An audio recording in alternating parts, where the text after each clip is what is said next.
Such A Brave lady എന്ന് ഞാൻ പറയും. കാരണം ആ കുട്ടിയുടെ ഇൻസ്റ്റാഗ്രാം പേജിലേക്ക് ഒരു വൃത്തികെട്ട നാറി ചെയ്ത് തോന്നിയവാസം ഒരു പെങ്കൊച്ച് അയച്ചു കൊടുത്തു. ട്രെയിനിലിരുന്ന് സ്വയംഭോഗം ചെയ്യുന്നവന്റെ ഒരു വീഡിയോ എടുക്കാൻ ആ പെൺകുട്ടി ധൈര്യം കാണിച്ചു.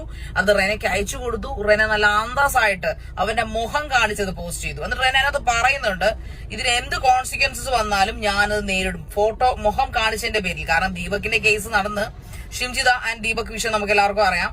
ഷിംജിത ചെയ്തതിന്റെ പേരിൽ നമ്മൾ സ്ത്രീകൾ ഉൾപ്പെടെ ഷിംജിതയെ കുറ്റപ്പെടുത്തിക്കൊണ്ട് ദീപകിന് ഒപ്പം നിന്നവരാണ് മലയാളികളായ പെൺകുട്ടികൾ.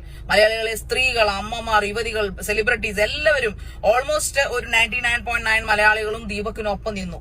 പക്ഷേ ഇപ്രാവശ്യം ഒരു പെൺകുട്ടി അവൾ ട്രെയിനിൽ കയറി അവൾ അവിടെ സ്റ്റോപ്പ് ഇറങ്ങുന്നവർ അനുഭവിച്ചൊരു വേദന.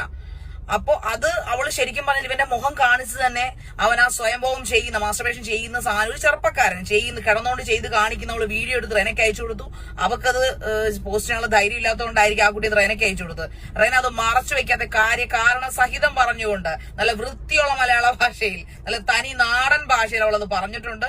And Rena, congratulations. ഇങ്ങനെയൊക്കെയാണ് വ്ളോഗേഴ്സ് പ്രതികരിക്കേണ്ടത്.